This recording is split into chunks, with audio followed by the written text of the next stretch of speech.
On fait la grande librairie bientôt, de toute façon. Ben oui, prévu, pour Walter Delamare, C'est ça, absolument, ouais. ouais, je suis sûr qu'ils vont nous appeler. C'est Est-ce jamais. que vous êtes bien installé? Ouais, Ouais, très impeccable bien, pour moi. impeccable. N'hésitez pas à vous mettre au fond du canapé. Ah Il y ouais, a- ça va, pas ouais. de problème pour le micro. C'est fait pour. Pas de toute risque, manière. si jamais je pousse ça là, et clac, ça va peut-être. Tant qu'on met pas de coup de pied dans Je vais la. le mettre par terre plutôt. Ouais. Comme ça. Ouais, c'est Mais plus après, ouais, au niveau des jambes, je sais pas si vous êtes à l'aise. C'est Ok. plus important qu'il n'y paraît.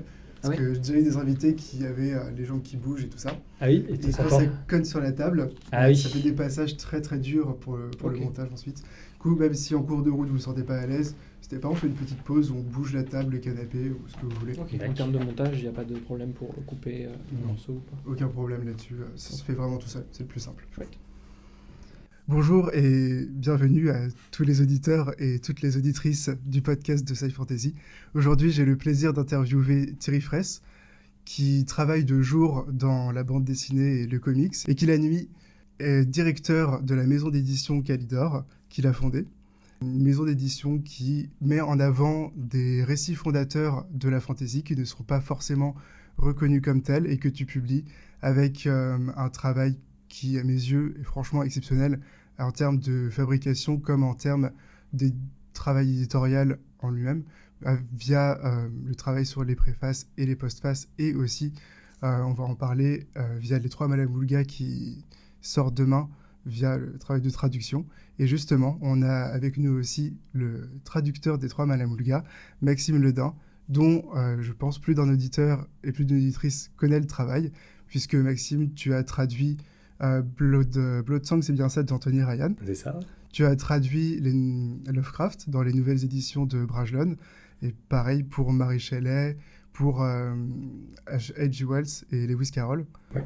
Tu es un anglophile passionné, et ça se voit dans le postface que tu as écrit pour les 3 Malamoulga. C'est gentil. Est-ce que je préfère vous poser la question maintenant? Vous avez quelque chose à rajouter à cette petite présentation? Bonjour à tous et bonjour à toi Maxime, merci de nous inviter. Non, pour l'instant, moi j'ai rien à rajouter. Je crois que c'était assez complet sur mon profil en tout cas. Pareil pour moi, et bonjour à tout le monde, à toi Thierry, à toi Maxime aussi. Eh bien, on va parler de 2 choses aujourd'hui. D'abord, de la maison d'édition Calidor de manière un petit peu plus générale, et ensuite, on enchaînera en discutant des 3 Malamoulga de manière à la fois générale et très précise sur quelques points de traduction. Pour commencer, cette question s'adresse plutôt à toi Thierry. Est-ce que tu pourrais nous parler un petit peu de l'intention ou de la motivation qui t'a poussé à fonder Calidor et à choisir cette ligne éditoriale de construction d'une histoire de la fantasy? Oui, tout à fait. En fait, Calidor, moi je l'ai fondé en 2011. J'étais étudiant à l'époque et j'ai découvert à ce moment-là vraiment le métier d'éditeur à travers différents stages que j'ai pu faire, notamment aux éditions Sillage, qui continuent aujourd'hui de fonctionner très bien et qui mettent en avant les classiques de la littérature, mais pas forcément les classiques les plus connus. Et en fait, ça m'a donné l'idée de faire à peu près la même chose, mais dans une branche qui m'intéresse davantage que la littérature générale, c'est celle de la littérature de l'imaginaire, qui à l'époque avait connu un sacré essor au début des années 2000 et à la fin des années 90, avec Harry Potter, avec Le Seigneur des Anneaux en film, avec voilà, toute la découverte par le public francophone, en tout cas, de cette littérature qu'on soupçonnait un petit peu, mais qui était encore un peu balbutiante en France. Et comme j'étais à l'université, je m'intéressais notamment à tout ce qui était la notion d'influence, surtout l'influence en fait littéraire, et à voir tel auteur a écrit ce titre parce qu'il a été influencé par un autre. Et je me suis amusé à le faire, mais dans la branche qui me concerne plus particulièrement, qui me plaît vraiment, c'est celle de la fantasy. Et voilà, en fait, moi j'ai commencé vraiment la fantasy un peu tardivement, avec David Gemmell, donc, qui avait publié chez Brajlon à l'époque, dans les années 2000. Et je me suis tout de suite dit, mais en fait, David Gemmell, il ne peut pas sortir ça de lui-même, de nulle part. En fait, il a forcément un pionnier en fait, qui est passé avant lui et qui lui a montré la voie, en quelque sorte. Et je me suis rendu compte que c'était surtout Robert Howard, donc le fondateur de Conan. Et puis j'ai commencé à faire ça avec plein d'autres auteurs, etc. Tolkien, William Morris, George MacDonald, etc. Et puis j'en suis venu à me dire qu'il y avait tout un vivier d'auteurs et d'autrices, notamment de la fin du 19e et plus particulièrement au début du 20e, qui avaient donné naissance en fait au genre de la fantasy moderne qu'on connaît actuellement. mais qui, faute de traduction ou faute de promotion éventuellement auprès de lecteurs français, n'étaient pas du tout connus en France. Et petit à petit, j'ai commencé à accumuler des noms, à accumuler des titres, des romans, et à me dire que ça pourrait tout à fait convenir à une politique éditoriale. Donc, quelque part un peu à l'assillage, là où j'avais fait mon premier stage, c'est-à-dire remettre en avant d'anciens classiques de cette littérature-là. Et c'est ce que j'ai voulu faire à partir de 2015, en lançant la collection L'Âge d'or de la fantaisie. Voilà, je ne sais pas si je réponds à peu près à ta question, je pense que c'est un peu le cas. C'est l'intention, en tout cas, c'était vraiment de renouer avec ces précurseurs dont on n'entend plus tellement parler en France, alors qu'on s'en réclame encore aujourd'hui, que ce soit aux États-Unis, que ce soit en Angleterre, où ils ont encore une influence vraiment très importante. Mais justement, tu réponds parfaitement à la question et en plus, tu amènes de manière assez idéale la question suivante. Parfait. Parce que via les choix éditoriaux, c'est aussi quelque chose que j'avais vu en cours, mais à quoi j'adhère totalement, que la mémoire et l'histoire, ce sont deux choses différentes. Quand tu construis une histoire, l'histoire en elle-même, elle est fixe. On la découvre, on fait des recherches, des hypothèses, on construit des liens, et ce qui aboutit à la fin à une mémoire. Donc ça, c'est une question qui est vraiment pour vous deux, mais je voudrais donc un petit peu parler de ce rapport à l'histoire et au canon littéraire, et comment est-ce que vous allez faire quelque chose, un pas de côté, mais pour créer les liens, créer de la fraîcheur aussi dans la lecture des ouvrages, avec des types de textes auxquels on ne s'attend pas, des univers qui sont assez dépaysants et qui sont très frais à découvrir. Je te laisse répondre, Maxime. Il parle de ta collection. Donc... Mais c'est un peu une question générale, oui, et donc c'est sûr. plus pour la discussion. Alors si moi, en tout cas, sans parler du travail de Thierry sur ses autres titres, au moins sur les trois Malamulgars, précisément, ce rapport entre histoire et mémoire est assez intéressant. C'est assez intéressant parce que justement, au départ, je découvre un titre quand Thierry m'en parle que je ne connaissais pas du tout. Je connaissais le nom de l'autre, je connaissais Walter Delamare, mais via son versant fantastique, on en reparlera peut-être. Mais pas du tout par son côté fantasy.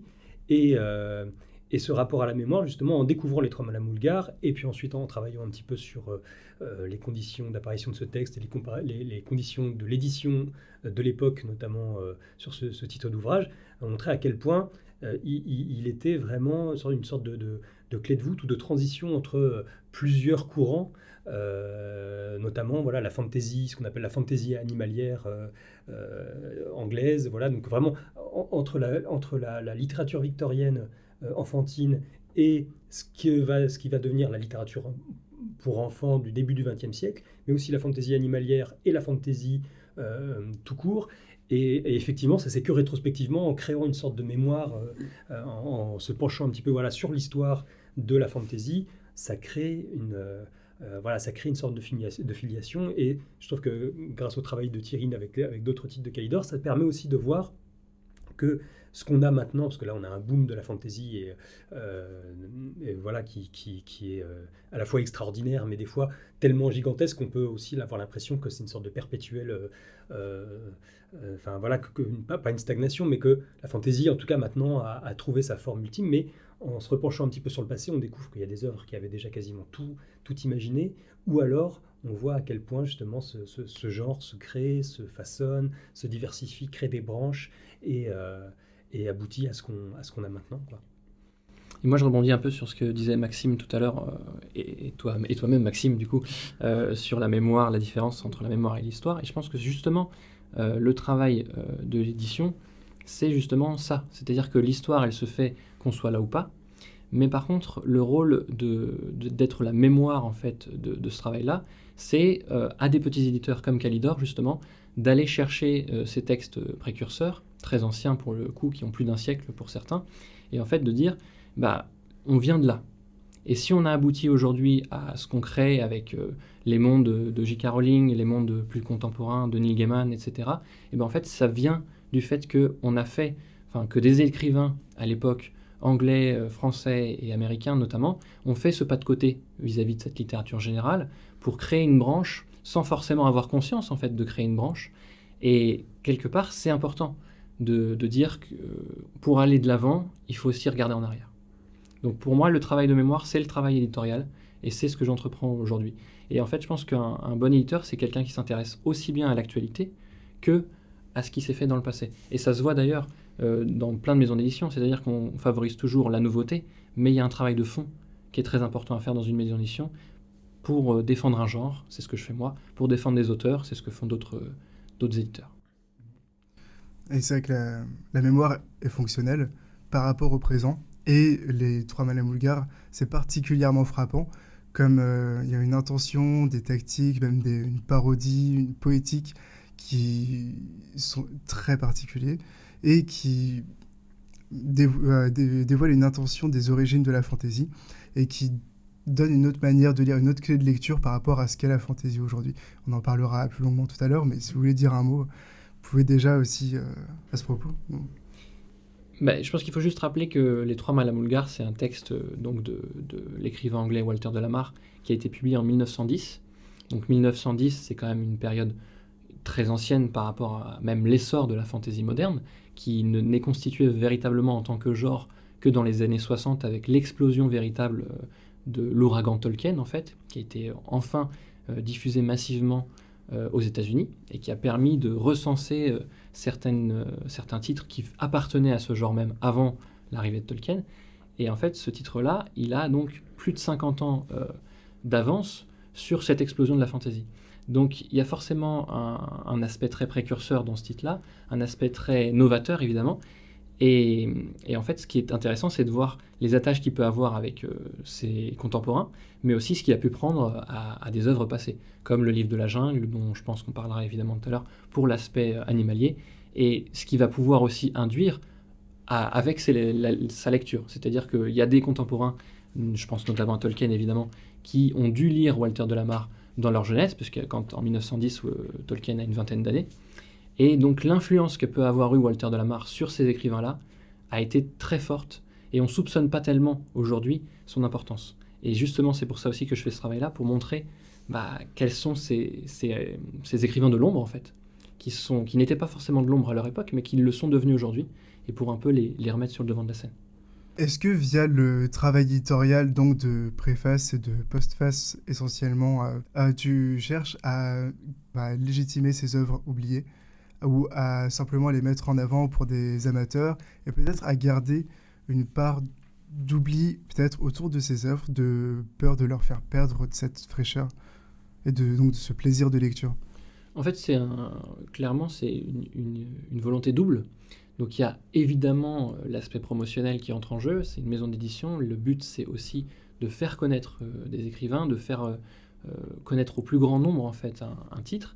Donc par ce biais-là, moi j'ai besoin quelque part d'avoir des écrivains de renommée en fait qui vont dire ce titre, moi je l'ai lu et ça a clairement bercé mon enfance, voire mon imaginaire pendant 3 décennies.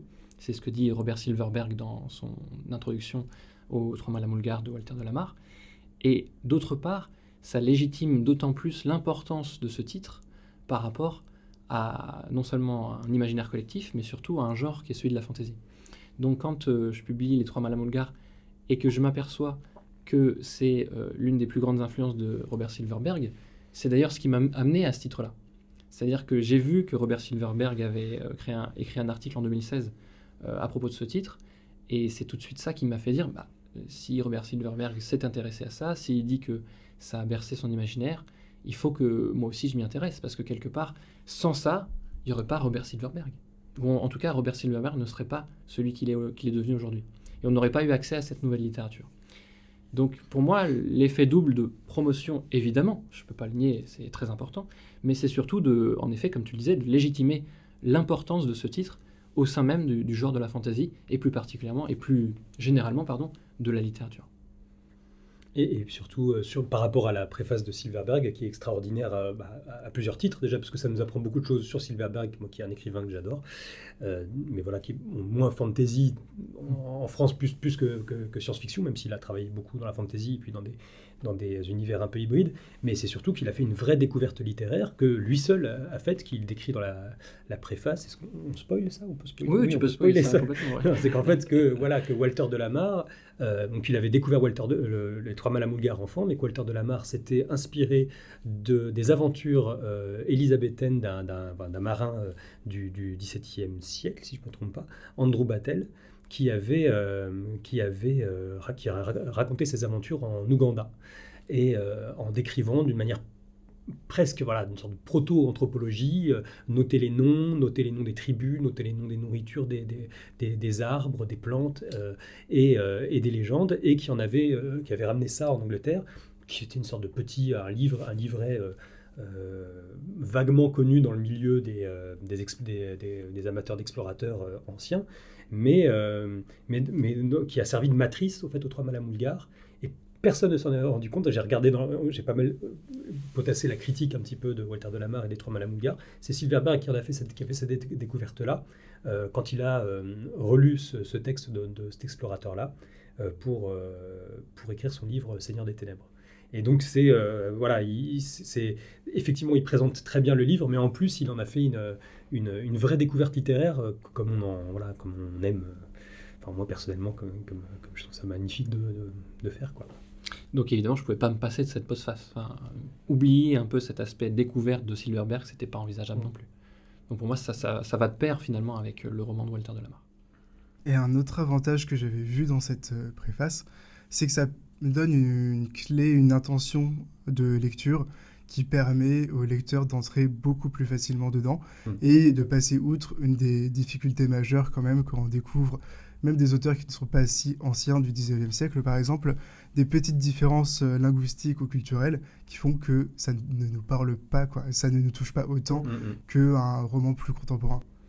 Oui, c'est-à-dire que Walter de la Mare, il a quand même un style qui est très singulier dans ce roman, parce qu'il y a tout un vocabulaire qui est emprunté du coup à Andrew Battle et à ses aventures, et il y a un vocabulaire aussi qu'il invente lui-même. Donc il y a toute cette recherche-là qui est très, très particulière. Et après, Maxime a quand même essayé au mieux, et je trouve qu'il a réussi avec brio, de retranscrire le style de la Mare, qui est un style de 1910, même s'il il reste très en avance, moi je trouve, sur ses contemporains, sur cette fantaisie-là. Mais il y a forcément, si vous voulez, une singularité qui est évidente pour le lecteur moderne, qui va se lancer dans cette fantaisie-là en se disant, bon, bah, j'en ai lu d'autres, etc., mais qui, dès la première ligne, peut être en droit de se dire, c'est plus complexe qu'il n'y paraît. Mais en général, sur ce type d'écrivain-là, notamment sur Walter de la Mare et sur beaucoup d'écrivains britanniques, je trouve, c'est toujours payant. C'est-à-dire que c'est une habitude à prendre au bout de quelques paragraphes, et très très vite, on s'aperçoit que ça fait partie du charme de l'ouvrage, et que ce ton que j'ai pas envie de qualifier de suranné, parce que c'est pas le mot exact, mais qui est particulier, voilà, qui est singulier, en fait, ça nous plonge vraiment dans un univers et un décor différent de ceux qu'on connaît. Et c'est cette différence-là, cette singularité-là, qui est très importante pour la fantasy, je pense. Et alors, on parlera peut-être du style de la Mare un peu plus tard, où on développera un petit peu dessus, mais faut voir que ce livre est assez... même en 1910, quand il paraît, il est hors norme, en fait. Il ressemble... alors, dans la fantaisie animalière, il y avait Le Vent dans les saules, qui est sorti 2 ans avant, qui a eu un beau succès, un beau succès. Mais là, ça ressemble absolument pas. On a Le Vent dans les saules, on a des petites aventures, mais ça reste, on va dire, à hauteur campagnarde, humaine, enfin humaine avec des animaux, mais on sent un peu, on est dans la lignée de Pierre Lapin, des choses comme ça, même si ça le rend un petit peu plus adulte. Là, on est vraiment dans une Afrique fantasmée, incroyable, doublement fantasmée, parce que quand on utilisait à l'époque le décor africain, c'était en rapport avec le monde perdu. Je ne sais pas si vous voyez un peu les romans de style monde perdu, qui sont encore maintenant, qu'on retrouve dans Indiana Jones, mais à l'époque c'était... Les Mines du Roi Salomon. Les Mines du Roi Salomon, voilà, Garde, exactement. De la Garde, et ça, c'était vraiment le cœur peut-être ce qui avait le plus proche de ce qu'on peut appeler de la fantasy à l'époque. Et lui, il prend l'Afrique, mais ces mondes perdus, il faisait un appel à l'imaginaire colonial énorme pour l'époque. Lui, il prend l'Afrique et il crée, il déferlait dessus un hiver incroyable où l'Afrique est complètement sous la neige. Donc déjà, ça déjoue un petit peu les lecteurs qui arrivent là-dedans en se disant bon, ok, ça va être un roman d'aventure coloniale ou en tout cas en Afrique. Ah non, c'est sous la neige. Même les personnages du roman sont complètement perdus parce qu'ils ne retrouvent pas leur décor. Ensuite, c'est un livre qu'il écrit pour les enfants, mais que même à l'époque, en 1910, des critiques de l'époque disent des enfants, faut des enfants d'un haut niveau, sachant que les livres pour enfants à l'époque étaient quand même, pas forcément plus difficiles ou plus complexes que ceux de maintenant, mais il y avait une exigence littéraire assez élevée dès le départ. Là, même les critiques de l'époque 1910 disent oui, bon, c'est pour les enfants, les grands enfants, quoi, on va dire. Hein, et donc, ce qui fait que, d'ailleurs, on s'était un petit peu posé la question avec Thierry, est-ce qu'on le met en avant comme livre pour enfants ou pas? Finalement, on peut dire non, c'est de la fantasy, c'est un beau livre de fantasy, et il faut le défendre comme tel. Et effectivement, c'est déjà un livre à part à l'époque. Et parce que Walter de la Mare a déjà une langue à part, et ce qui fait aussi sa singularité à lui en tant qu'écrivain, et ce qui, je pense, aussi lui permet de créer une sorte de proto-fantasy très personnelle, vraiment très personnelle, quoi, qui... je ne suis pas sûr que ce soit simplement l'époque qui marque le style. Je pense que c'est vraiment un styliste et c'est un livre singulier, et je pense qu'il aurait pu l'écrire en 1940, vu qu'il est mort en 1956, si je ne me trompe pas. Il aurait pu l'écrire plus tard, mais en tout cas, il aurait gardé cette singularité personnelle, stylistique à lui. Donc voilà, c'est un livre curieux, voilà, mais on parlera du style peut-être un petit peu après. On en parlera beaucoup, même, je pense. Pour revenir un petit peu sur Kalidor en général, je voulais qu'on parle un petit peu du travail d'illustration et de fabrication. Et je me demandais si, à tes yeux, le travail d'illustration, il venait tout simplement parce que le livre est un support de l'image, le livre a ses propres ressources et que donc il faut cultiver ce livre comme support de l'image. Ou bien est-ce qu'il s'agit plutôt d'une ressource de lecture pour accompagner un petit peu le lecteur dans sa représentation? Enfin, de toute manière, ça se fait beaucoup d'illustrer des livres et ne pas avoir d'image du tout. C'est quand même assez moderne, en fait. Et, ou alors, est-ce que, notre hypothèse, le travail d'illustration va s'ajouter justement au roman parce qu'il fait partie de l'histoire du roman. Je pense en particulier à Salammbô. Et donc, que tu retraces un petit peu, tu mets, en plus de la mémoire que tu construis, une autre mémoire du roman, un peu plus passée que la nôtre. Alors, le travail d'illustration, moi, pour le coup, il est important pour moi parce que c'est aussi un autre de mes métiers. Donc, je viens, comme tu l'as dit, du secteur de la bande dessinée et que c'est un travail qui me passionne à plus d'un titre. Et au-delà de ça, en fait, l'idée, quand je suis parti avec cette volonté de créer une collection autour des précurseurs de la fantasy, c'était d'aller chercher justement des illustrateurs contemporains pour illustrer cette fantasy ancienne. Donc montrer déjà un décalage et un contraste entre l'illustration moderne et des titres anciens. Et qui, dans mon esprit, était aussi là pour montrer aux lecteurs et aux libraires que c'est pas parce qu'on dit ancien que ça devient illisible, en fait. Et à travers ces illustrations, qui sont pour le coup que j'essaye en fait de faire en sorte qu'elles soient le plus modernes possible, en fait, l'idée c'est vraiment de montrer à tout le monde qu'il existe une cohabitation entre les lecteurs modernes et les lecteurs de l'époque. Donc pour moi, c'est un travail complémentaire. Donc c'est vraiment un travail d'accompagnement de l'illustration sur un titre plus ancien. En plus qu'en l'occurrence, pour les trois Madame Boulgare, c'est Anouk Faure qui l'a illustré, qui est autrice, qui a publié La Cité diaphane il y a peu, qu'elle avait auto-illustré, je pense qu'on peut dire ça comme ça. Oui, elle a fait 9 gravures pour La Cité diaphane qui est paru chez les éditions Argile le 3 février dernier, dont j'entends beaucoup parler, en tout cas sur tous les réseaux que je suis. J'ai l'impression que son travail est très suivi, et c'est son premier roman, donc c'est d'autant plus intéressant. Je pense qu'elle est en train vraiment de se créer une place en fait en tant qu'autrice de cette littérature-là aussi, et non pas seulement en tant qu'illustratrice. Et justement, l'idée d'aller chercher Anouk, qui a un style vraiment pluriel, parce qu'elle est capable de beaucoup de choses dans le domaine de l'art plastique, et c'était aussi de montrer le foisonnement en fait de cette forêt dans laquelle les protagonistes vont devoir aller à la recherche de leur père. Et je trouve qu'elle a réussi avec brio à illustrer ça. Mais je reviens aussi sur l'illustration. Là, du coup, toi tu l'as vu Maxime, mais j'ai accompagné la postface du coup écrite par Maxime le traducteur et par la préface écrite par Robert Silverberg, des illustrations d'époque aussi. Donc les illustrations qui avaient été faites par des illustrateurs qui n'étaient pas forcément les plus célébrés à l'époque, mais qui étaient quand même assez connus. Donc je pense notamment à Shepherd, et je pense surtout à Dorothy Lathrop, qui est une grande illustratrice américaine, pour le coup, qui a illustré la première édition américaine de 1919, et qui, pour le coup, a eu la médaille Cobblecott, donc l'un des prix les plus prestigieux qui existent dans la catégorie des illustrations pour enfants. Donc ça correspond à peu près à un prix Goncourt, en fait, si on veut faire une petite comparaison avec la littérature. Et retrouver ces illustrations anciennes à elle, au sein même du titre, donc là, qui habille en fait la postface de Maxime, c'était important aussi pour montrer au lecteur d'où ça vient. C'est-à-dire de quoi on part en fait. On part de ces illustrations-là. À côté, il y a les illustrations d'Anouk Faure qui dénotent évidemment, puisque c'est des illustrations qui ne sont pas d'époque, qui sont modernes. Et en fait, tout l'équilibre de Kalidor se tient sur ça. Sur le fait de montrer quelque chose d'ancien, mais dans une mouture moderne.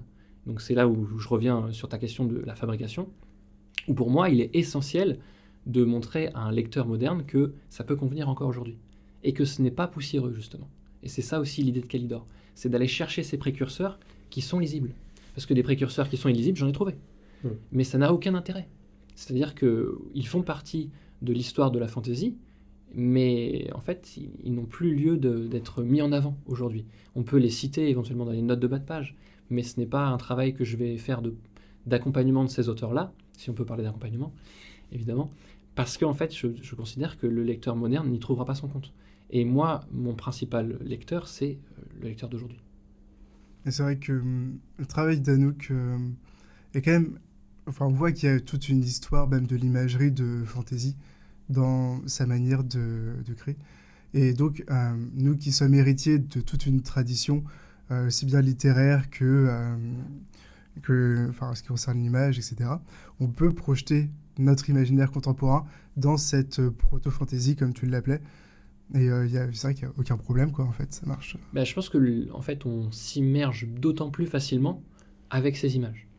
Et l'immersion aujourd'hui en littérature me semble vraiment un moteur clé de ce domaine-là. Et puis, je dirais même qu'il y a un lien entre, si on parle de la fantasy pure, il y a un continuum quand même, un vrai lien entre l'imagerie et la littérature d'imaginaire au sens large.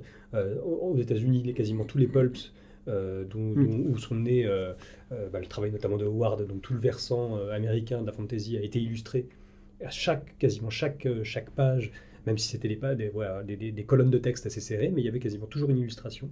Donc ça a toujours été un moyen de projeter. Et en Angleterre, en parallèle, donc vu que c'est un peu les deux grands canaux d'irrigation de la fantasy, l'Angleterre a très très tôt eu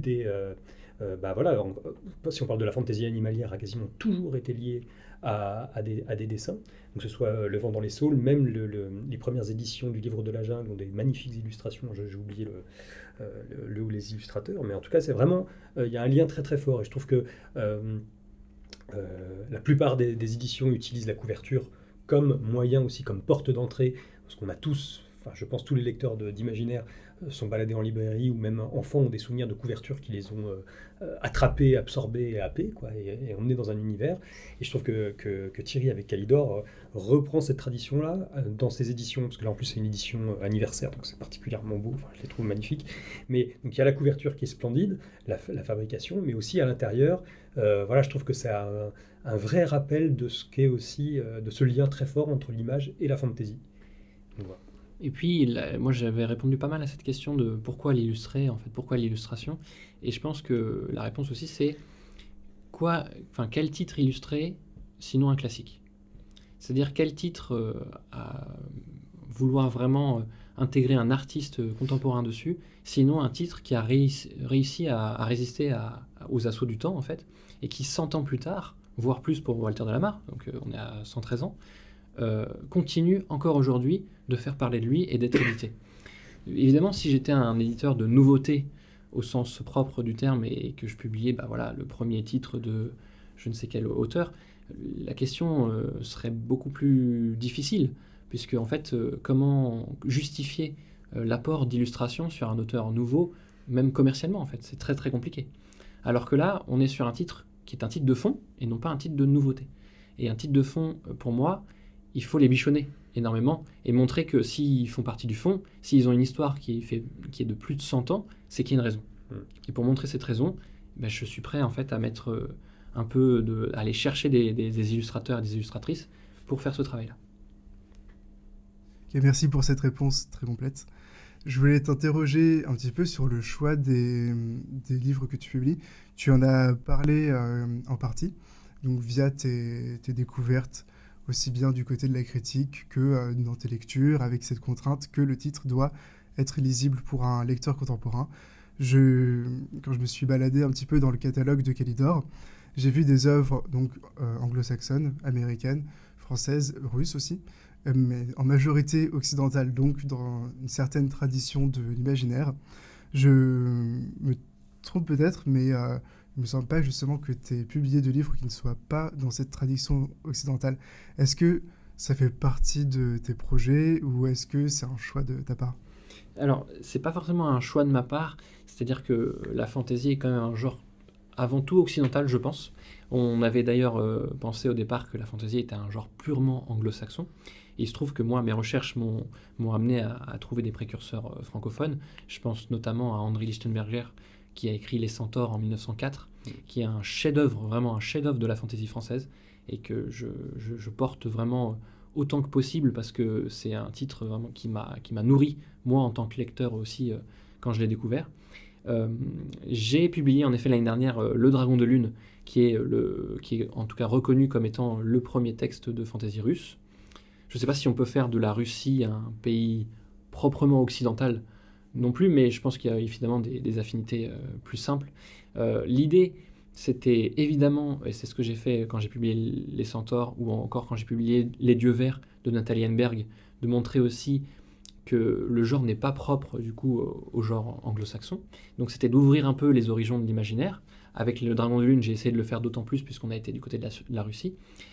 Je ne suis pas contre l'idée, et même je suis pour l'idée d'aller chercher des titres issus d'autres pays, que ce soit, ou d'autres continents, l'Asie, l'Afrique, ce serait hyper intéressant. Mais là, je suis face à une barrière qui est celle de la langue. Et déjà, pour le russe, c'était déjà complexe. C'est le traducteur russe, donc Patrice Lajoie et sa femme Victoria, qui m'ont amené vers ce titre, Le Dragon de Lune. Et je leur en suis très reconnaissant, mais malheureusement, moi, je ne suis pas un lecteur russe. Et pareil pour les lectures d'autres continents, donc que ce soit africain, asiatique notamment, ou d'autres. J'ai pas cette connaissance-là. Maintenant, j'essaye de la développer avec Internet et les forums, où je suis amené à trouver quelques particularités, quelques titres un peu singuliers. Je me pose des questions aussi sur la façon de pouvoir lire ces textes. Il y en a certains, notamment je pense à un texte chinois qui a été traduit en anglais, donc ce qui me permet en fait de prendre connaissance du contenu, mais malheureusement c'est la seule façon pour moi d'aller un peu plus loin et développer cette fantaisie-là.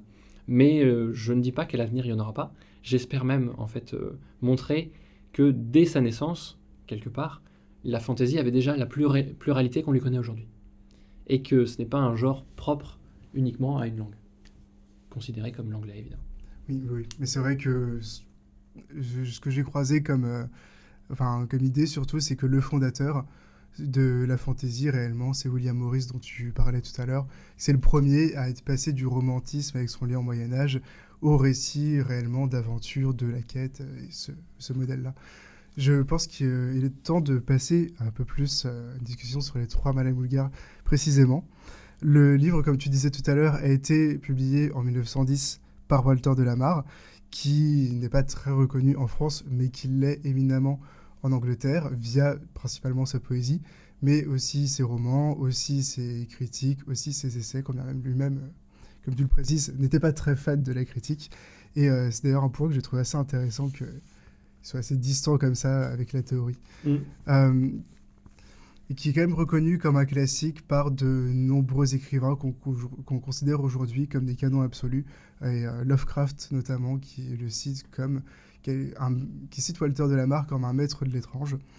Les Trois Mâles et Moulgars, c'est l'histoire de trois singes issus de lignée royale, mais qui n'ont jamais connu leur oncle le roi et qui décident de partir à sa recherche pour des raisons qu'il reste aux futurs lecteurs de découvrir.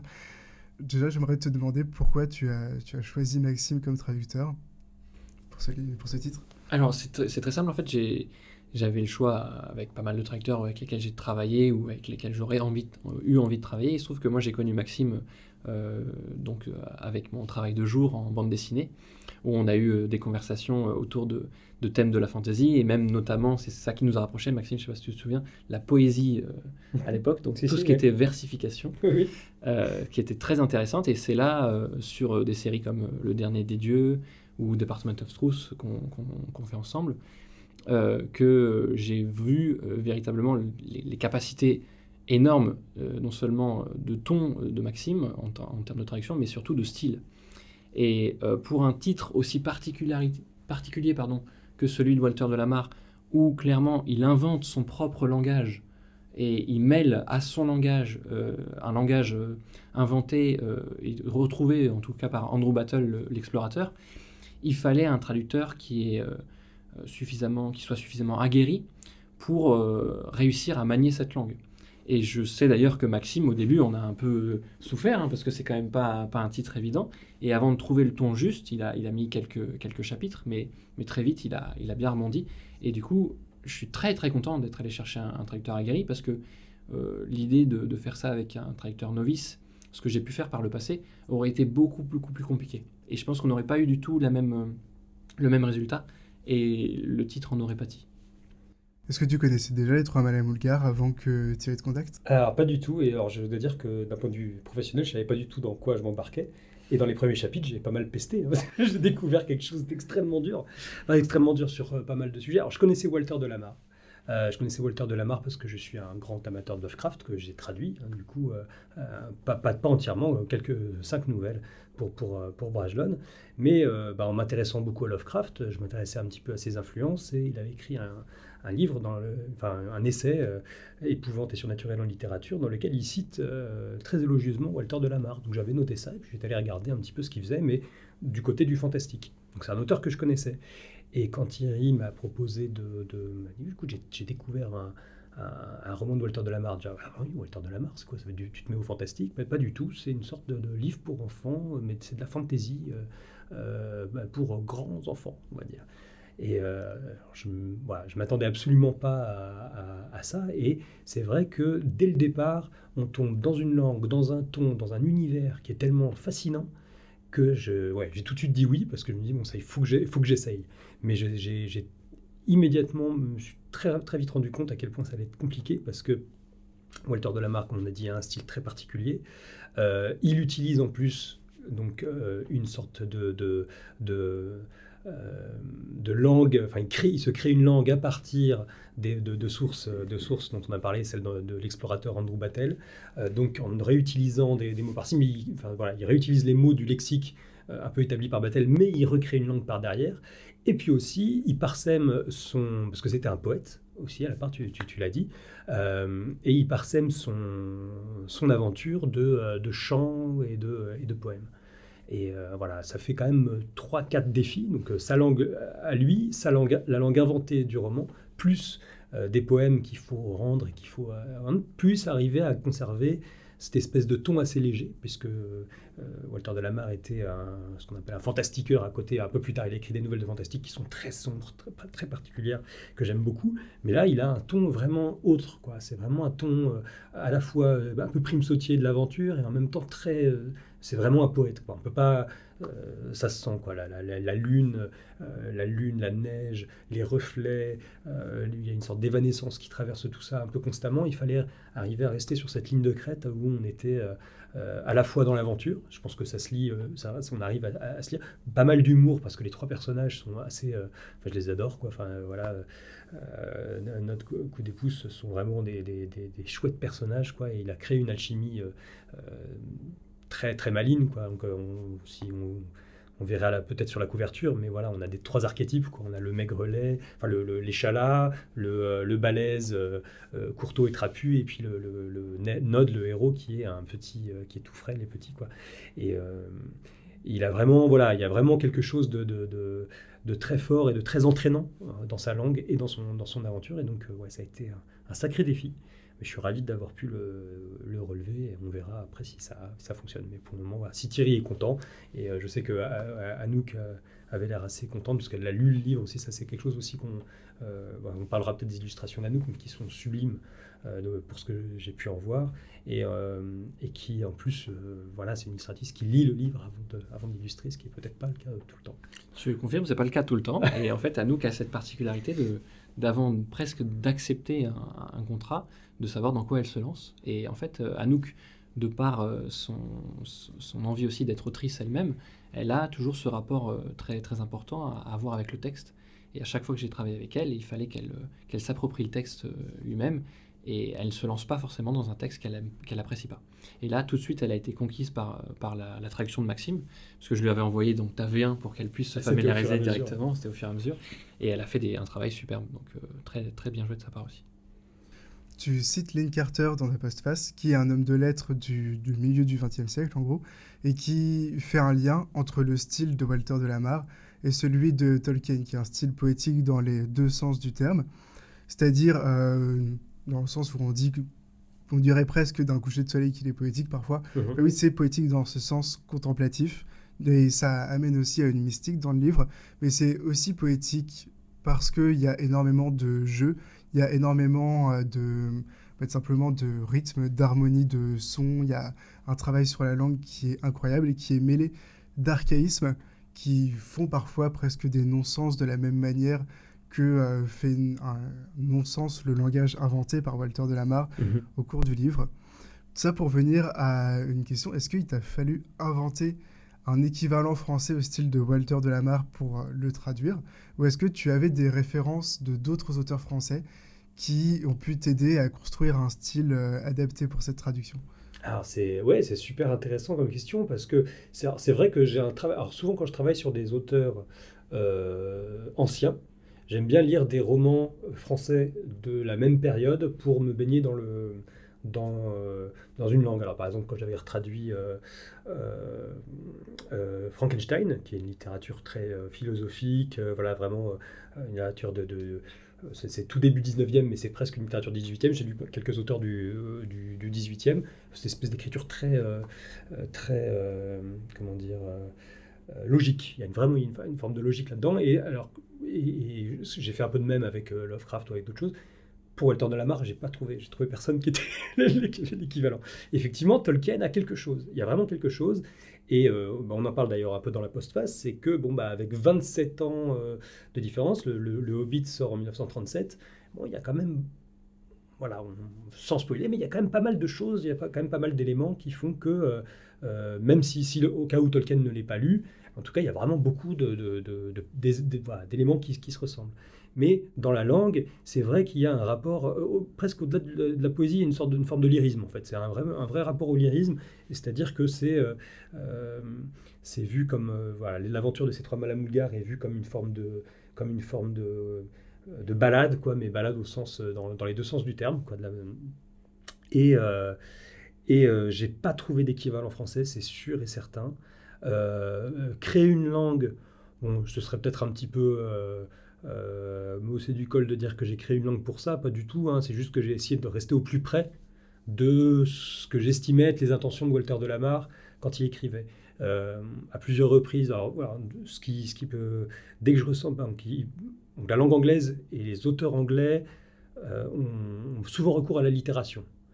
En France aussi, mais c'est moins systématique. Et donc là, dès que je repérais une allitération, j'essayais de la retranscrire au mieux en français ou de trouver des termes comme ça. Ce qui fait qu'à certains moments, on se retrouve avec,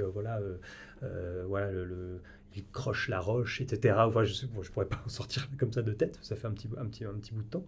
Mais voilà, travailler vraiment sur les allitérations, travailler sur les poèmes, et au niveau de sa langue en particulier, là, c'était un travail phonétique. J'ai été très respectueux de sa langue, puisque au départ, je me disais, on peut la triturer puisque c'est une langue inventée, mais à partir du moment où, grâce à la découverte de Silverberg, on se rend compte que c'est une langue dont Walter de la Mare lui-même va puiser dans la langue de certaines tribus ougandaises de l'époque, non, du coup là on ne touche plus, à la limite on rephonétise en français, ce qui fait que le titre en anglais c'était les Mulla Mulgars avec UL à chaque fois. Et là je me suis dit on peut changer, sachant que le U par exemple en anglais, le E ça peut faire un OU en français ou un A, et donc là, c'est devenu, par exemple, les Malamulgars sont devenus les Malamulgars. Je trouve que ça sonne bien. Après il y avait vraiment une question d'oreille, hein, vraiment ce qui arrive souvent en traduction, quoi. Il y a un moment il faut que ça nous plaise d'un point de vue, il y a ce côté un petit peu musical dans la traduction même qui fait que si ça colle, à un moment si ça nous paraît coller, je propose à Thierry, si Thierry dit ouais, ça passe, on y va, quoi. Mais je peux pas dire, vraiment, je pourrais pas dire que j'ai inventé une langue par rapport à ça. Non, c'est vraiment c'est la langue de Walter de la Mare.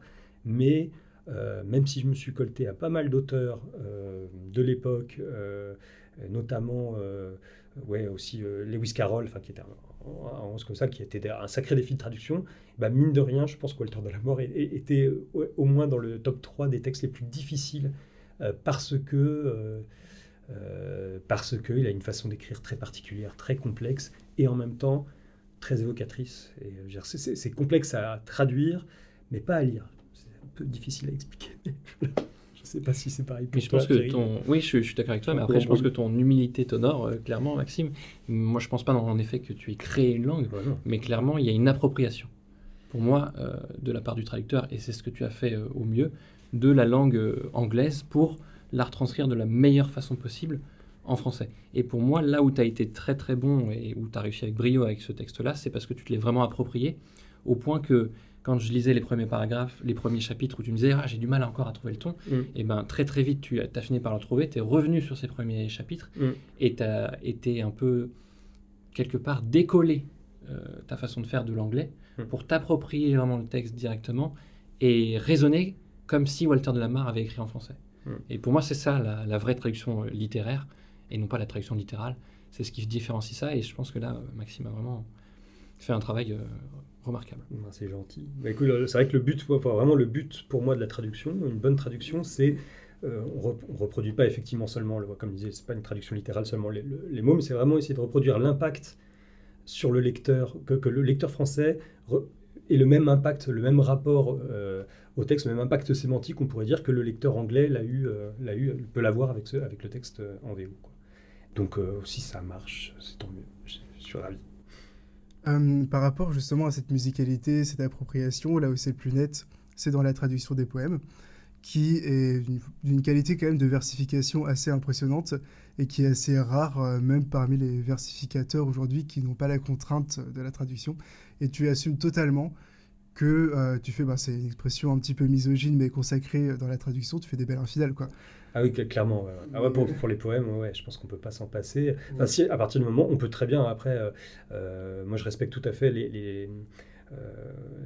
la traduction de poésie, c'est vraiment un cas extrêmement complexe. Voilà, traduire la poésie, il y a des gens qui s'arrachent les cheveux depuis très longtemps. Moi, j'en ai plus de cheveux, donc tout va bien. Donc, je tranche dans le vif et je me dis que toujours dans cette idée de retranscrire, si on veut retranscrire l'impact du texte pour les lecteurs français, le même impact que pour le lecteur anglais. Le lecteur anglais a eu des poèmes qui rimaient, des poèmes avec un certain rythme, une certaine musicalité. Je vais essayer de la rendre en français. Si ça marche, c'est gentil. Voilà, je suis très content si ça marche. Après, la poésie, c'est particulier. C'est surtout... on a plusieurs poèmes. Alors, ce qui est assez rigolo, c'est que non seulement il y a des poèmes où il utilise sa langue inventée, la langue des singes, la langue des Mulgars. Et en parallèle, on a aussi un personnage qui est inspiré d'Andrew Battel, qui fait des poèmes, et notamment des poèmes là où je me suis vraiment amusé, c'est aussi avec les poèmes, les chants de marins, que j'adore personnellement, et j'ai essayé de rendre ce côté-là, et ça donne un petit souffle, mais qu'on retrouve d'ailleurs dans le Hobbit. C'est pas Tolkien a ce souffle-là, c'est-à-dire que des fois, en plein milieu, entre deux scènes, tout d'un coup, les personnages vont se mettre à chanter, et ça va donner une sorte d'allant à toute l'aventure, et il y a quelque chose de magique là-dedans, quoi, vraiment. Et quelque chose aussi qui est lié à la lecture à haute voix. Quand on a voilà, c'est un livre vraiment qui a été fait pour aussi, à mon avis, qui a été écrit et pensé comme un livre, comme écrit pour les enfants. Walter de la Mare l'a écrit pour ses enfants. Donc je pense soit il a raconté, il a inventé l'histoire au fil de l'eau en racontant, soit il l'écrivait pour ses enfants le soir. Mais dans tous les cas, c'est aussi quelque chose qui est lié à la lecture à haute voix, qui est lié au conte. Et le chant et la poésie fait vraiment partie, voilà, se lie à ça, quoi. Est-ce que c'est courant dans l'édition de se permettre des écarts comme ça par rapport au texte, ou c'est vraiment lié à ce projet précisément? En fait, je pense qu'il y a plusieurs écoles, comme le disait Maxime, la traduction de la poésie, c'est très très complexe. Il y a plusieurs écoles. Je sais qu'il y en a certains qui préfèrent privilégier le sens au détriment du rythme et de la rime. Et d'autres qui, pour certains titres, et notamment là, Maxime, moi j'ai été complètement d'accord avec son choix là, c'est l'idée de laisser le verbe emporter le lecteur. Et pour moi, dans ce titre particulier qui est une littérature plus de l'enfance, voilà, Walter de la Mare, tu le rappelais Maxime tout à l'heure, il a écrit ça pour ses enfants. L'idée, c'est qu'on puisse aussi nous-mêmes, en tant que lecteurs, le lire à haute voix à d'autres personnes, en fait, et créer une sorte de groupe de lecture autour de nous quand on le lit. Et la rime, du coup, devient essentielle. Donc, toujours dans cet esprit de respecter la volonté de Walter de la Mare, pour moi, les écarts étaient complètement justifiés. Donc, c'était le cas pour ce texte-là. Je ne dis pas que ce soit le cas à chaque fois. Donc, il y a des titres qui nécessitent vraiment une lecture plus au niveau du sens très importante.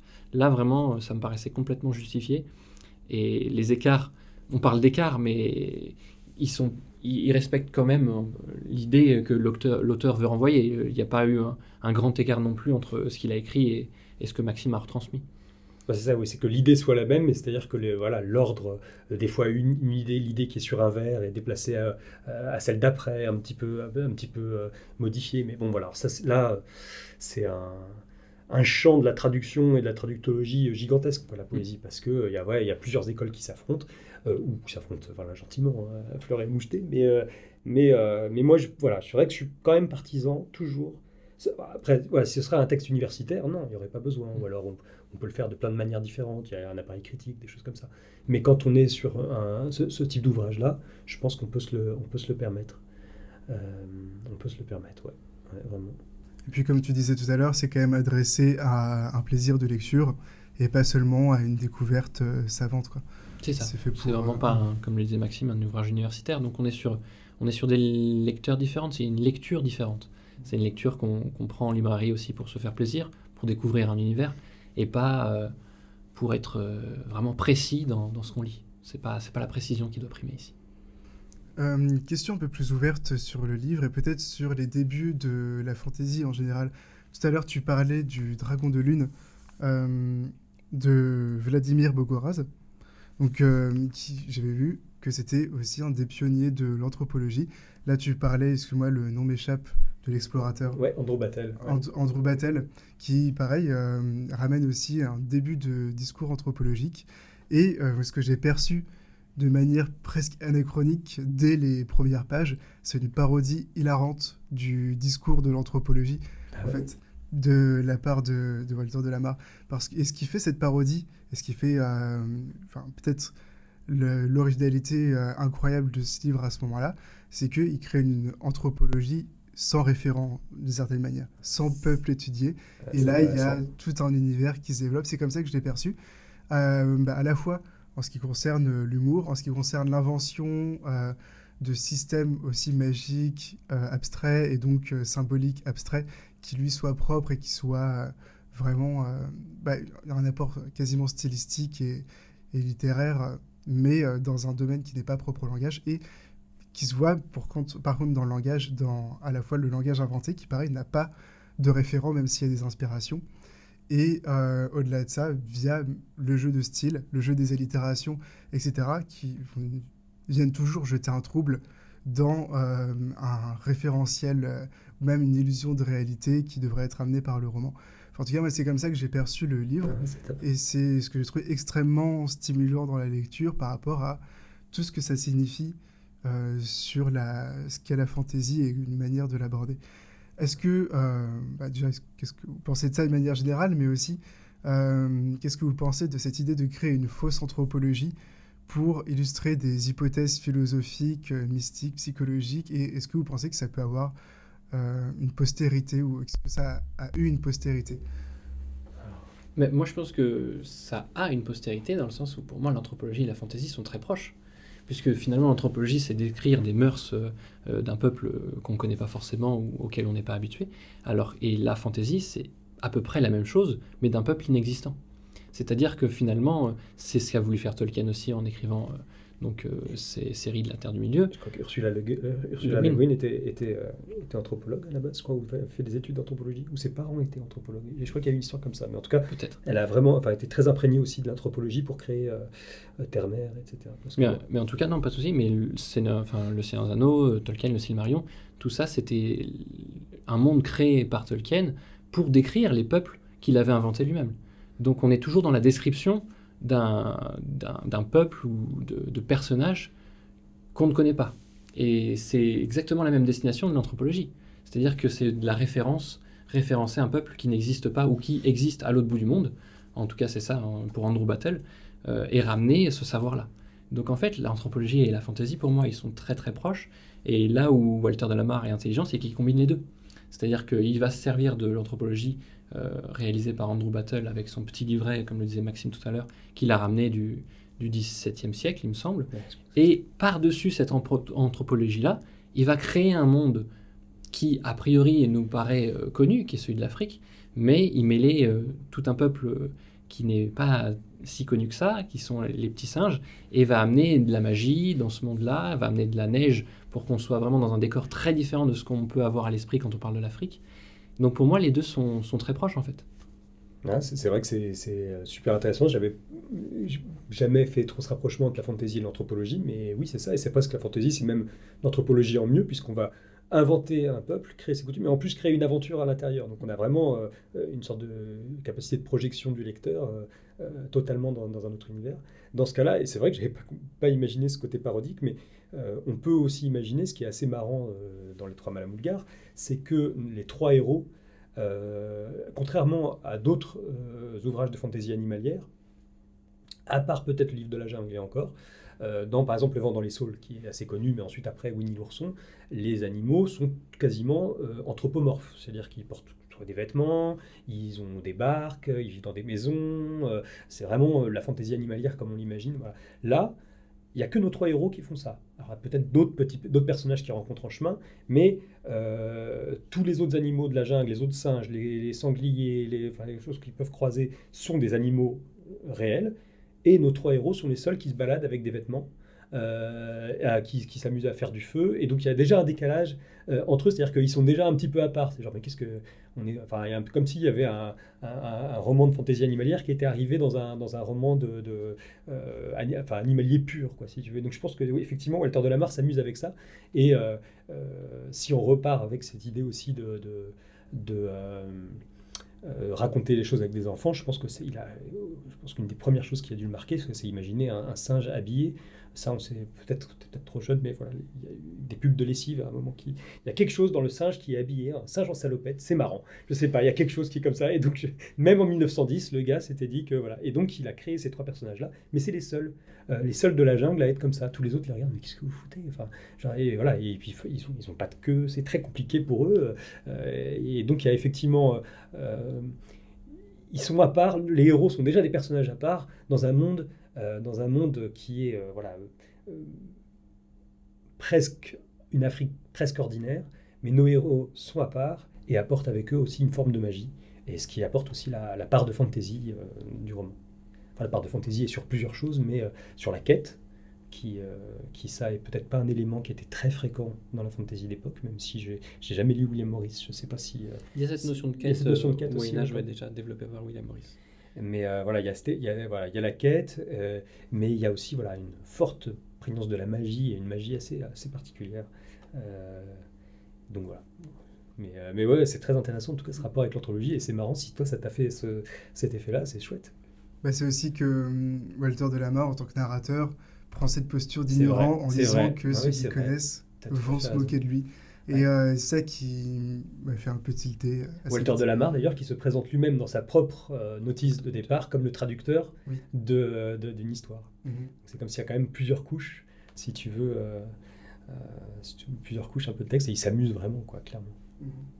Et je me posais la question aussi de un système comme ça de fausse anthropologie, en quoi est-ce qu'il est particulièrement propice à la quête? En tout cas, moi j'avais le sentiment que ça l'était, via, de toute manière, déjà cette étrangeté qui est adressée au lecteur et qui va le faire sortir de ses propres représentations. Et c'est bien ce qu'est la quête aussi, c'est l'accomplissement par la sortie de ses représentations et du familier. Et en même temps, cette découverte du monde des personnages par leur propre perte de repère qui est symbolisée par l'incendie. Tout à fait. Voilà, Oui, tout à fait, on peut le dire. Oui. Oui, tout à fait. Mais je pense qu'en plus, la quête est d'autant plus importante et intéressante quand on sait à qui s'adresse Walter Delamarre. Il s'adresse à ses enfants, puisqu'il écrit ça pour ses enfants, comme Tolkien l'a fait pour le Hobbit. Et du coup, c'est une quête qui n'est pas n'importe quelle quête, c'est une quête initiatique. Et du coup, finalement, en fait, c'est aussi... Une quête des origines aussi. Donc, très importante, et le parallèle est évident. C'est-à-dire qu'il propose, quelque part, à ses enfants de grandir aussi avec cette quête, avec la quête où on va suivre donc les trois singes, Nod, Pouce et Coude, qui est très intéressante de ce point de vue-là. Donc moi, la quête, en effet, je l'ai vue comme toi, comme une évidence, finalement, dans ce roman-là. Et après, c'est vrai qu'une quête en fantasy à l'époque, c'était pas forcément quelque chose d'évident. Parce que là, on parle de William Morris, où il y a en effet cette quête du jeune héros qui va essayer de conquérir son propre royaume. Donc ça, c'est fin du 19e siècle en Angleterre. Mais c'est très propre au Moyen-Âge. À la chevalerie, etc., au roman arthurien, à la matière vraiment arthurienne. Alors que là, il développe vraiment cette idée, peut-être pas de lui-même, mais moi, quand je reprends les Centaures de André Lichtenberger, qui est vraiment très intéressant, on n'a pas cette idée de quête. On a plutôt une idée de suivre un peuple de centaures dans son quotidien et dans ce qu'il va affronter, finalement, dans son quotidien. Mais on n'est pas forcément sur une quête, qu'elle soit initiatique ou autre, d'un personnage qui va essayer de se dépasser à travers ça. Donc les centaures, c'est plus proche d'un modèle épique, par exemple? Oui, très, très proche d'un modèle épique, ouais, justement. Ouais, complètement.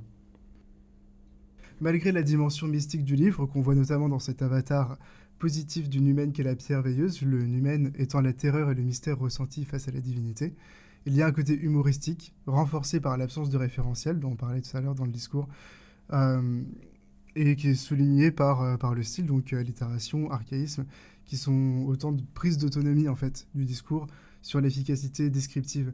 Et donc comment est-ce que peut y avoir une conciliation des deux, d'un discours qui soit à la fois très concret d'émancipation et de retrouvailles des origines et donc d'une philosophie qui est vraiment fine en fait de la part de Walter Delamarre et qui installe un mythe qui va être très très proche quand même par plusieurs côtés de ce que va théoriser Joseph Campbell une quarantaine d'années plus tard. C'est pas faux. Comment est-ce que ça peut s'allier avec ce côté perte de référentiel et donc purement poétique peut-être, mais aussi plus enfantin, profondément enfantin, dans la gratuité et le pur phénomène de langage, quoi, quasiment. Alors, waouh. Je ne sais pas comment ça pourrait s'articuler tout ça en même temps, mais je pense que on a tellement maintenant travaillé sur ce que c'est que il faut imaginer que maintenant on est devenu vraiment des homo narrativus, quoi. Par rapport à 1910, par rapport à ça, maintenant, je veux dire, n'importe qui, tu parles à quelqu'un dans la rue, tu lui dis un arc narratif, il saura de quoi on parle, quoi, si tu veux. Le travail de Campbell est quasiment intégré par tous les scénaristes, en tout cas occidentaux, en tout cas au cinéma, etc. Donc c'est quelque chose dont on est nourri. Et le voir d'une manière un peu, une sorte prototypale, comme on peut le voir un petit peu là, ou chez les précurseurs de la fantasy, comme pour beaucoup, comme souvent ceux édités chez Calidor, il y a quelque chose de fascinant, parce que c'est comme si ce qui est maintenant devenu presque un système était vraiment là encore mis à l'épreuve, découvert petit à petit. Et donc, et paradoxalement, Walter de la Mare voilà, rentre là-dedans. Après, c'est pas des choses nouvelles, hein, c'est pas en 1910.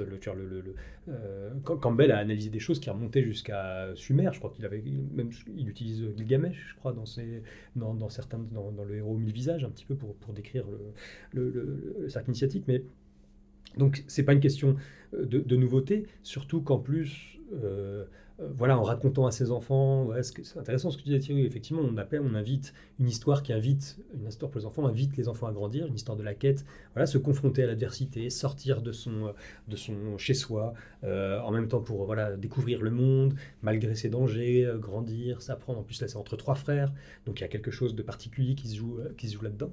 Euh, les confronter à la magie, à la peur, parfois même voilà, au danger extrême, ça fait partie vraiment de mécanismes humains profonds, à mon avis, qui sont liés aux histoires depuis quasiment la nuit des temps, quoi. Donc ça, c'est pour rejoindre un petit peu le côté Campbell. Walter de la Mare y ajoute effectivement sa patte, quoi, mais je ne pense pas qu'il vise consciemment à travailler ou à travailler un modèle. Mais par contre, je suis persuadé qu'il innove vraiment à ce moment-là, sans forcément, je ne vais pas refaire la comparaison avec Tolkien, enfin peut-être on abordera, mais avec le Hobbit, mais il y a vraiment quelque chose de très étonnant dans ces rapports-là, sachant que voilà, le Hobbit est presque devenu le prototype des prototypes de la fantasy, en tout cas de la high fantasy. Bon, après voilà, il y a plein de choses, ouais, mais d'une certaine fantasy en tout cas, qui a fait énormément d'émules à partir des années 60 et qui est vraiment responsable aussi de ce qu'on vit maintenant. Et ben Walter de la Mare, à sa manière un peu voilà, poétique, un peu contemplative, etc., avait touché ça du doigt. Et son utilisation, donc ouais, ce que j'appelle le noumen, mais lui il le dit pas comme ça, il appelle ça, voilà, il y a une sorte de force, une divinité qui s'appelle Tishnar, mais qui est tellement invisible, tellement partout et nulle part, et en même temps qui se manifeste dans certains endroits. On n'est pas sur un panthéon polythéiste classique, on est vraiment plus sur une sorte de forme diffuse que, si on connaît un petit peu l'œuvre de Walter de la Mare, finalement, on peut associer à la poésie pure, quoi, à la poésie à l'état pur. Je pense que c'est vraiment ce qui l'animait lui, ce qu'il voyait dans la littérature, et ce qui irriguait pour lui le monde, ou en tout cas la façon dont il avait envie de retranscrire le monde dans ses écrits, quoi. Donc la pierre veilleuse aussi, à sa manière, ce seraient deux équivalents, Tishnar et... C'est ça, la pierre veilleuse est une forme de manifestation d'art. Donc pour les auditeurs, la pierre veilleuse, c'est un peu l'équivalent de l'anneau de Bilbon. La pierre veilleuse, c'est un artefact qui est remis à Nod, le héros principal, qui, comme Bilbo d'ailleurs, est le plus frêle et le plus petit de la troupe. Et cette pierre veilleuse va le tirer de certaines situations, mais en même temps, il va de temps en temps la perdre, la retrouver, la cacher. Et c'est son lien, c'est ce qui fait de lui un Nizaniala, c'est-à-dire une sorte de magicien ou de proto-magicien. Et voilà, effectivement, c'est le lien avec tout ce côté magique du roman, qui était très inédit vraiment pour un roman de fantaisie animalière à l'époque. Et c'est ce qui fait de ce roman aussi une sorte de chaînon manquant avec ce qu'on appellera vraiment la fantaisie plus tard, quoi. Je ne suis pas sûr d'avoir répondu entièrement. Ta question était tellement intelligente qu'à côté, elle n'était pas évidente. C'est vrai que quand je fais les pauses pour moi-même, parfois j'ai tendance à vouloir tout mettre d'un coup et être un peu trop complexe. C'était super en plus, intéressant. c'est dans ta postface, hein, t'as aucune... C'est ça, j'ai pas d'excuses, quoi. Ok, moi je suis arrivé au bout de mes questions sur les trois Madame Woolgar. Si vous avez quoi que ce soit à rajouter à ce propos, n'hésitez pas. Non, rien de particulier, sinon que c'est un titre qui paraît dans la deuxième partie du mois de mars et qui, j'espère, rencontrera son public. En tout cas, moi j'ai beaucoup d'espoir pour ce roman-là, parce qu'il y a une vraie singularité qui se dégage, que ce soit quand on en parlait nous-mêmes, Maxime, lors de la traduction, que ce soit quand j'ai fait les illustrations avec Anouk, qui a vraiment fait un travail colossal aussi sur ça, ou même dans la mouture globale avec la fabrication, parce que voilà, c'est un titre qui est vraiment, je pense, très très beau, hein. Il y a une belle couverture d'Anouk avec de la dorure qui va rehausser vraiment tout ça, et j'espère vraiment que ça va pouvoir être à la hauteur de nos attentes, mais en tout cas de montrer aussi que la fantaisie d'époque, donc de 1910, a encore son public aujourd'hui. Et moi, de mon côté, tout ce que je peux dire, voilà, j'espère que ça va effectivement marcher, mais voilà, rappeler que c'est une quête magnifique, drôle, poétique, humaine, malgré en fait, il y a un seul humain dans tout le bouquin. Euh, et, et, euh, et effectivement, voilà, que c'est pour moi une sorte de... euh, en retravaillant, enfin en le relisant là, il y a pas très très longtemps, en le reparcourant, je suis enfin, voilà, stupéfait de la fraîcheur qu'a réussi à donner Walter de la Mare à, voilà, un conte qui commençait par un conte pour enfants et qui est devenu pour moi une sorte de prototype oublié de la fantasy. Maintenant, aussi potentiellement, j'espère, peut-être qu'on aurait accès aux archives de Walter de la Mare, peut-être pour voir s'il n'avait pas prévu une suite. Parce que voilà, sans dire, il y a possibilité que la fin est assez ouverte. Et je pense qu'il avait prévu quelque chose. Mais ça, je l'explique dans la postface. Mais on ne sait jamais, on n'est jamais à l'abri d'une découverte. En tout cas, pour moi qui ai donc publié pas mal d'auteurs précurseurs, c'est clairement une lecture marquante. C'est une lecture dont... Là, c'est les 150 ans de Walter de la Mare en 2023. Donc c'était vraiment l'occasion. Ça fait un moment que j'avais découvert le titre, puisque je l'ai lu pour la première fois en 2019. Et j'avais attendu d'une part d'avoir le bon traducteur pour le faire, et surtout le bon moment. Et je pense que c'est vraiment quelque chose qui, je sais pas toi Maxime, mais moi qui me reste, clairement, Ouais, qui me reste si, à l'esprit, en ouais. fait, bien après avoir bossé sur le titre, plusieurs mois après, en fait, quelque part, ça c'est ancré en moi. Et je pense que Silverberg le dit très très bien dans sa préface, Mm. et il y en a un autre qui le dit très bien aussi, c'est Richard Adams, Mm. donc l'auteur de Watership Down, ou des Lapins de Garenne, je crois. C'est qui ça. dit, ouais. Ouais. Et qui le dit lui-même, en fait, c'est un livre qui a marqué son enfance. Donc lui aussi, enfant peut-être précoce, qui avait lu ça quand il était tout jeune et qui est resté avec cette lecture en lui et qui lui a permis peut-être de grandir aussi. Et en fait, moi, même si je ne l'ai pas lu quand j'étais enfant, bah, Ouais. ça va m'accompagner, ça m'accompagne encore. Et je pense que ça va durer un moment. Il a un vrai pouvoir de fascination, ce Mm. bouquin. Et quand on, pour les besoins de la postface, et je vais regarder voilà, qui en parlait, quasiment tous les auteurs qui en parlent, disons, mais voilà, quel livre vous a marqué enfant? Quand ceux qui l'ont lu disent Les Trois Malins Moulgars, quoi. Et voilà, ça passe par Silverberg, on a voilà, Richard Adams, on a aussi il y avait l'auteur de Gormenghast, Mervyn Peake, quand même, Évidemment, ouais. pas rien. Donc il y a Paula Hawkins qui fait du polar maintenant, mais qui l'a lu. Donc c'est une sorte de petit classique, petit au sens, voilà, il n'a jamais explosé, mais c'est un petit classique anglais de la fantasy, et tous les grands auteurs qui l'ont lu ont été marqués à vie. Donc ça vaut le coup de le lire en français quand même. Comme en tant que podcasteur indépendant, je valide tout ce que vous venez de dire. D'accord, gentil, parfait. Est-ce que on voulait qu'on passe à la dernière partie du podcast, donc les actus du Royaume d'antan et les questions geeks. Vas-y. Incendie du donjon Bollaret, nouvelle religion, porte qui claque et surtout départ en trombe. Salut, c'est Karaz, on est parti ensemble pour une nouvelle plongée dans l'actualité du Royaume d'antan en environ 3 minutes. Les plus assidus de nos auditeurs se souviennent qu'au dernier épisode, le souverain de notre Royaume d'antan, Ginger l'Instringent, répondait positivement à la demande d'aide du tyran voisin Bolgoroth Elcousinus, demande liée à des disparitions et à des folies collectives au Royaume de Naguère. Une fois écartée l'hypothèse de l'ingérence de lobbies tels que celui des comptables itinérants, 3 héros ont été sélectionnés, le barde, Aya Nakamurus, le guérisseur, Michel Simus, et le guerrier Mbapus. 2 lieues après les portes de la ville, ils croisèrent 3 hommes petits et fort velus, vêtus de longues vestes rouges qui dirent s'appeler Pouce, Coude et Nod. Fort intrigués comme on l'imagine, nos héros décidèrent de commencer là leur enquête en les interrogeant. Heureusement, l'auberge du Chou Mariné se trouvait à peu de distance.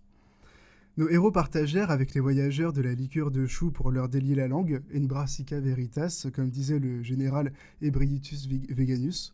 Dans leur rapport, nos héros insistèrent sur les manières très civilisées de ces petits hommes, qui disaient appartenir au peuple des Malamulgars. Au petit matin, nos héros se réveillèrent sans plus aucune de leurs affaires dans leur sac, et pour tout dire, leur sac avait disparu aussi. Leur rapport demande également de leur renvoyer de l'équipement de qualité niveau 3, au moins. Ils n'ont aucun souvenir de leur nuit dans laquelle ils ont apparemment gagné 2 niveaux, et de leur envoyer aussi des remplaçants. Ils ont spécifié avoir une gueule de bois, je cite, handicapante à 200%. La popularité de nos héros a quant à elle été décuplée suite à ces événements. C'est agréable de savoir qu'ils sont en fait comme vous et moi, a-t-on reçu en commentaire dans notre courrier des lecteurs. Les manifestations contre notre assemblée ayant diminué du même coup, Aya Nakamurus, Michel Simus et Mbapus ont été panthéonisés de leur vivant. Et maintenant, les actus concises. Le donjon de Bolloré a brûlé la nuit dernière. Un témoin a vu s'enfuir, comme une étincelle dans la fumée, une longue veste rouge. La rumeur a nommé le pyromane le grand incendiaire. Il est apparemment très populaire. Une pierre a été oubliée mystérieusement à la consigne des objets magiques de la ville d'antan. Déjà, quelques fidèles s'en vont en pèlerinage jusque chez nous pour l'admirer. On ignore pourquoi, mais le lobby de la restauration empêche pour l'instant toute enquête. Et voilà, je crois que je vous ai tout dit. C'est parti pour, C'est chouette. c'est parti pour les questions geeks, merci. Première question, vous connaissez un petit peu l'alignement du jeu de rôle. Je sais que tu le connais mieux que Thierry, Maxime. Est-ce que tu pourrais l'expliquer rapidement pour nos éditeurs ? C'est une sorte de grille qui permet de positionner son personnage, son PJ, sur sa façon de réagir et sa morale, d'une certaine manière. Alors après, on a loyal, neutre, chaotique, et on a aussi, on peut être bon, neutre ou mauvais, c'est ça ? Oui, c'est ça. C'est ça. Donc, on a le neutre, c'est vraiment celui qui avise en fonction de ce qui lui arrive. Et ensuite, si on est bon, loyal, bon, c'est quand là, on est vraiment un preux paladin qui ne laissera aucune injustice, qui refusera de laisser les injustices se produire. D'accord. Et donc, je te propose de commencer, Maxime. De commencer. Alors, il faut que je voilà, décide quel est mon alignement. Quel est ton alignement et pourquoi ? Je pense... Ah là, je vais être loyal bordélique. Je crois que j'ai pas trop le choix, hein. Effectivement. C'est un peu un traducteur, c'est un peu... On traduit traducteur, en tout cas, c'est ça, hein. C'est effectivement loyal parce qu'on est quand même obligé de rester fidèle au texte. Bordélique parce que je travaille bien... si les choses sont bien recta, ça va pas du tout. Et je travaille bien dans la panique et dans le bordel. Donc, on va dire que c'est comme ça. C'est pour les meilleures traductions, naissent je travaille dans une espèce de porcherie où des livres me tombent dessus, du café coule et où j'ai pas dormi parce que la date de rendu est pour le lendemain matin. Mais ça a l'air de fonctionner. Tant que ça plaît aux éditeurs, donc ça va. Et plutôt en termes de moralité, bon, neutre ou pourquoi pas mauvais ? Ah oui, je dis loyal. Ah oui, non, oui, bon, il faut que je sois... Tu as dit loyal... Loyal bordélique, bordélique. Je pense que c'est vrai que tu as raison, je suis pas sûr. Ah là là, je pense que je suis quand même... Ouais, ce serait de me dire bon, c'est un peu trop fait. Ouais, je vais être neutre quand même. Personne ose se dire bon, c'est être... Bah non, comment c'est tu veux quand dire même être difficile. bon Et pourtant, Après, tous les invités sont super sympas. Ouais, mais c'est parce qu'on En est- apparence. Ouais, c'est ça, en apparence. Après, je sais que dans l'alignement bon, ils disent, enfin dans la D&D, ils disent que bon, c'est pas forcément que tu es gentil. Ça peut être même avoir quelqu'un de loyal bon, c'est peut-être très dangereux, quoi. Les gens qui sont persuadés d'avoir toujours raison et d'agir pour le bien, c'est souvent les plus dangereux. Donc, je préfère même me dire ouais, neutre, c'est très bien. C'est juste parce que les gens qui se disent bon font un peu peur quand même. Mais c'est marrant parce que moi je me retrouve vachement dans ce que tu viens de dire en fait, côté travailler en urgence, accepter beaucoup de dossiers pour... Ça se voit à tes cernes. Oui, un petit peu Ouais. peut-être, oui, j'imagine. Du coup, je me retrouve un peu dans ce qu'a dit Maxime. Je pense que loyal, clairement, d'entrée, ça peut se faire. Donc lui, il a fait la comparaison avec le texte. Moi, c'est plus avec cette littérature-là, ce genre-là, en fait, loyal au genre de la fantasy, au genre de l'imaginaire, où j'ai vraiment envie de m'investir pour le promouvoir. Et donc, où j'ai envie de me mettre en avant aussi, mais pour mettre en avant la fantasy. Donc c'est Kalidor qui se met en avant plus que moi, clairement. Je reste dans l'ombre. Et après, le deuxième, t'as dit bordélique. Ouais. Moi, j'aurais dit plus... comment dire ça je saurais pas exactement. J'aurais dit loyal... non, je sais pas. Panique, non? Pas panique. Pas panique, mais plus... je sais pas comment dire ça.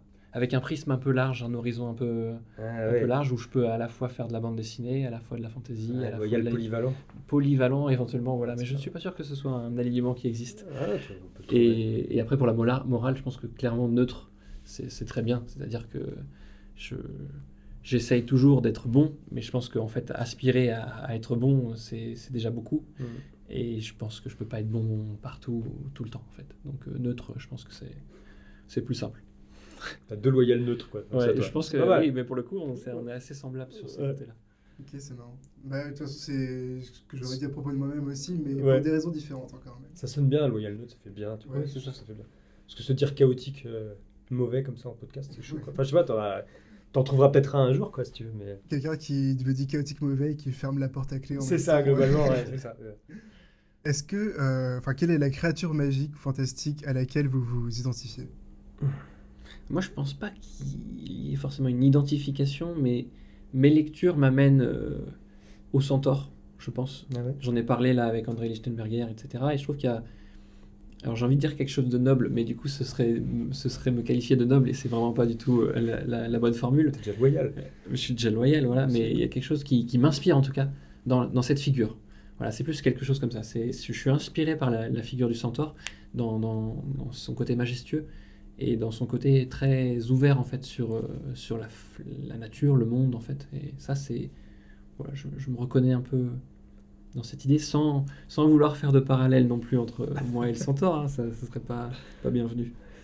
Mais j'aurais dit le centaure, voilà. Puis moi je suis un gros joueur de Magic, pour le coup. Ah ouais. Je connais pas bien les jeux de rôle, mais les Magic pour le coup ça me plaît beaucoup. Et il se trouve que j'ai un deck centaure. Il y avait des decks centaures. Il y avait des decks centaures, Mais ouais. récents ou... Non, moi j'étais un joueur de la première heure, donc pas forcément récent. Dans l'édition, il y avait déjà... Ouais, à la fin des un années deck 90. centaure dans les années... Bah, moi, j'y À la jouais fin des assez- années 90, il y avait plein de centaures et début des années 2000. Ah ouais. Et... Quelle édition? Voilà, non, ça là, t'en demandes Ah trop. ouais. Mais pour le Ternatal, coup, c'était Ternatal, il y a peut-être des centaures. Parce que j'aime beaucoup Magic aussi. et J'aimais. pour le coup, c'est quelque chose, voilà, c'est la couleur vert aussi. Ouais, c'est c'est étonnant, vrai. mais donc il y a cet aspect à la nature un peu qui est renforcé avec ça. Ça me plaît. Top. Et pour toi, Maxime? Oh là là. Je sais pas pourquoi, là, moi j'ai que la méduse qui me vient en tête. Mais parce que je suis sans doute, ta question me paralyse, ça doit être ça. Non, je sais pas,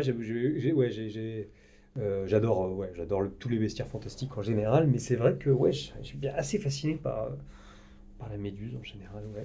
Je sais pas, il y a un truc avec la méduse, je saurais pas dire pourquoi, mais Une disque ouais. qui affronte Percé, c'est ça? Ouais, c'est ça, et que tu peux attaquer que de façon oblique, mais Ça, j'ai regarde. toujours aimé la méduse qui gagne toujours un 1, 2, 3 soleils, en plus, hein, quand même. Déjà, ça c'est pratique. Mais surtout, ouais, non, la méduse, je sais pas, il y a quelque chose qui me plaît dans cette idée de regard qui pétrifie, ces serpents qui sifflent sur sa tête, et puis, ouais, cette femme couleuvre, non, il y a quelque chose qui me plaît beaucoup là-dedans. De là, m'identifier avec elle, je pense pas, mais par contre, si, pour revenir à ce rapport à la panique, un petit peu au travail et il y a quelque chose un petit peu quand on se retrouve notamment face à un texte comme les Maral Moulgar, on est assez paralysé. Enfin, moi, je fais partie des traducteurs que je peine un petit peu. Il y a des traducteurs qui font qui travaillent très vite et voilà. Bon, moi, il faut que voilà, je suis assez lent. Donc, ouais, cette lenteur de pierre un petit peu me convient bien. Voilà. Je suis victime de la méduse en même temps. C'est ça. Et donc pour la dernière question, si vous étiez le héros d'un livre de fantasy, où est-ce que vous en seriez de votre aventure? Est-ce que vous avez une quête déjà? Ah ouais. Moi, je pense que j'ai une quête que j'ai entamée avec Kalidor, qui est celle de faire redécouvrir un peu les précurseurs du genre. Et cette quête, elle est assez avancée maintenant. Ça fait une dizaine d'années que je suis en train d'essayer de la mettre en avant. Donc la quête est déjà entamée. J'en suis, j'espère, encore à la moitié, on va dire, de l'aventure. Je pense que j'ai encore plein de choses à découvrir et plein de monstres à affronter. Donc ouais, je dirais à la moitié. Déjà, je commence à boiter un petit peu, donc voilà, je ne vais pas rentrer indemne non plus. Ça fait le vétéran là déjà. Ouais, Ouais. c'est ça. Ouais, moi de mon côté, si j'étais...